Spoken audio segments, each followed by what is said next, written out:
Jaya Radha Madhava Punya Bihari.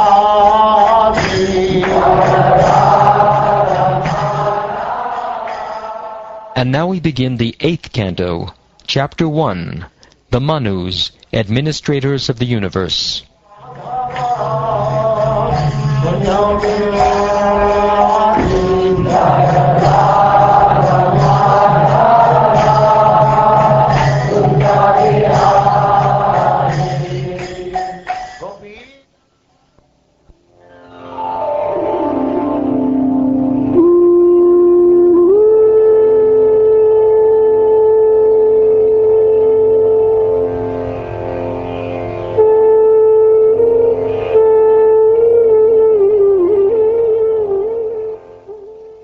King Pariksit said, O my Lord, my spiritual master, now I have fully heard from your grace about the dynasty of Swayambhuva Manu. But there are also other Manus, and I want to hear about their dynasties. Kindly describe them to us. O learned Brahman, Shukdev Goswami, the great learned persons, who are completely intelligent, describe the activities and appearance of the Supreme Personality of Godhead during the various manvans. Eager to hear about these narrations. Kindly describe them. O learned Brahman, kindly describe to us whatever activities the Supreme Personality of Godhead, who created this cosmic manifestation, has performed in the past manvantaras, is performing at present, and will perform in the future manvantaras. Shukdev Goswami said, In the present kalpa, there have already been 6 Manus. I have described to you Swayambhuva Manu and the appearance of many demigods. In this kalpa of Brahma, Swayambhuva is the first Manu. Swayambhuva Manu had 2 daughters, named Akuti and Devahuti. From their wombs, the Supreme Personality of Godhead appeared as 2 sons, named Yagyamurti and Kapila, respectively. These sons were entrusted with preaching about religion and knowledge. O best of the Kurus, I have already described in the 3rd canto the activities of Kapila, the son of Devahuti. Now I shall describe the activities of Yagyapati, the son of Akuti. Swayambhuva Manu, the husband of Shatarupa, was by nature not at all attached to enjoyment of the senses. Thus he gave up his kingdom of sense enjoyment and entered the forest with his wife to practice austerities. O scion of Bharat, after Swayambhuva Manu had thus entered the forest with his wife, he stood on one leg on the bank of the river Sunanda, and in this way, with only one leg touching the earth, he performed great austerities for 100 years. While performing these austerities, he spoke as follows. Lord Manu said, The Supreme Living Being has created this material world of animation. It is not that he was created by this material world. When everything is silent, the Supreme Being stays awake as a witness. The living entity does not know him, but he knows everything. Within this universe, the Supreme Personality of Godhead, in his Super-Soul feature, is present everywhere, wherever there are animate or inanimate beings. Therefore, one should accept only that which is allotted to him. One should not desire to infringe upon the property of others. Although the Supreme Personality of Godhead constantly watches the activities of the world, no one sees him. However, one should not think that because no one sees him, he does not see, for his power to see is never diminished. Therefore, everyone should worship the Super-Soul, who always stays with the individual soul as a friend. The Supreme Personality of Godhead has no beginning, no end, and no middle. Nor does he belong to a particular person or nation. He has no inside or outside. The dualities found within this material world, such as beginning and end, mine and theirs, are all absent from the personality of the Supreme Lord. The universe, which emanates from him, is another feature of the Lord. Therefore the Supreme Lord is the ultimate truth, and he is complete in greatness. The entire cosmic manifestation is the body of the Supreme Personality of Godhead, the Absolute Truth, who has millions of names and unlimited potencies. He is self-effulgent, unborn, and changeless. He is the beginning of everything, but he has no beginning. Because he has created this cosmic manifestation by his external energy, the universe appears to be created, maintained, and annihilated by him. Nonetheless, he remains inactive in his spiritual energy and is untouched by the activities of the material energy. Therefore, to enable people to reach the stage of activities that are not tinged by fruitive results, great saints first engage people in fruitive activities. For unless one begins by performing activities as recommended in the Shastras, one cannot reach the stage of liberation, or activities that produce no reactions.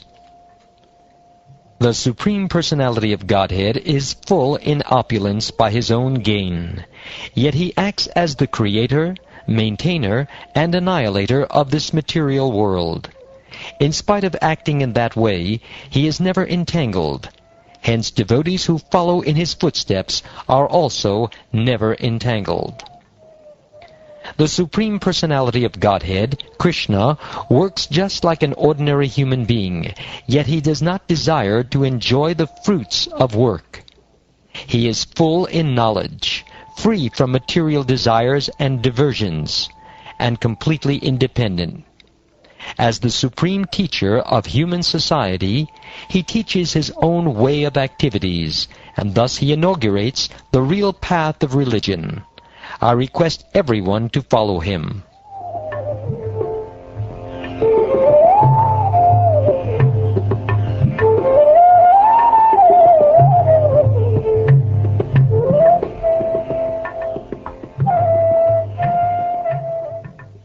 Shukdev Goswami continued. Swayambhuva Manu was thus in a trance, chanting the mantras of Vedic instruction known as the Upanishads. Upon seeing him, the Rakshasas and Asuras, being very hungry, wanted to devour him. Therefore they ran after him with great speed. The Supreme Lord, Vishnu, who sits in everyone's heart, appearing as Yagyapati, observed that the Rakshasas and demons were going to devour Swayambhuva Manu. Thus the Lord, accompanied by his sons, named the Yamas, and by all the other demigods, killed the demons and Rakshasas. He then took the post of Indra and began to rule the heavenly kingdom. The son of Agni, named Svarochisha, became the second Manu. His several sons were headed by Dumat, Sushena, and Rochishmat. During the reign of Svarochisha, the post of Indra was assumed by Rochana, the son of Yagya. Tushita and others became the principal demigods, and Urja, Stamba, and others became the 7 saints. All of them were faithful devotees of the Lord. Vedashira was a very celebrated rishi. From the womb of his wife, whose name was Tushita, came the avatar named Vibhu. Vibhu remained a brahmachari and never married throughout his life. From him, 88,000 other saintly persons took lessons on self-control, austerity, and similar behavior. O king, the third Manu, Uttama, was the son of King Priyavrata. Among the sons of this Manu were Pavana, Srinjaya, and Yagyahotra. During the reign of the third Manu, Pramada and other sons of Vashishta became the 7 sages. The Satyas, Vedashrutas, and Badras became demigods, and Satyajit was selected to be Indra, the king of heaven. In this Manvantara, the Supreme Personality of Godhead appeared from the womb of Sunrita, who was the wife of Dharma, the demigod in charge of religion. The Lord was celebrated as Satyasena, and he appeared with other demigods known as the Satyavratas. Satyasena, along with his friend Satyajit, who was the king of heaven, Indra, killed all the untruthful, impious, and misbehaved yakshas, rakshasas, and ghostly living entities who gave pains to other living beings. The brother of the third Manu, Uttama, was celebrated by the name Tamasa, and he became the fourth Manu. Tamasa had 10 sons, headed by Prithu, Kyati, Nara, and Ketu. During the reign of Tamasa Manu, among the demigods were the Satyakas, Haris, and Viras. The heavenly king, Indra, was Trishika. The sages in Saptarshi Dham were headed by Jyotir Dham. O king, in the Tamasa Manvantara, the sons of Vidriti, who were known as the Vaidritis, also became demigods. Since in course of time the Vedic authority was lost, these demigods, by their own powers, protected the Vedic authority. Also in this Manvantara, the Supreme Lord, Vishnu, took birth from the womb of Harini, the wife of Harimeda, and he was known as Hari. Hari saved his devotee Gajendra, the king of the elephants, from the mouth of a crocodile. King Parikshit said, "My lord Badarayani, we wish to hear from you in detail how the king of the elephants, when attacked by a crocodile, was delivered by Hari. Any literature or narration in which the Supreme Personality of Godhead, Uddamashloka, is described and glorified is certainly great, pure, glorious, auspicious, and all good." Sri Sutta Goswami said, "O Brahmins, when Parikshit Maharaj, who was awaiting impending death, thus requested Shukdev Goswami to speak, Shukdev Goswami, encouraged by the king's words, offered respect to the king, and spoke with great pleasure in the assembly of sages who desired to hear him."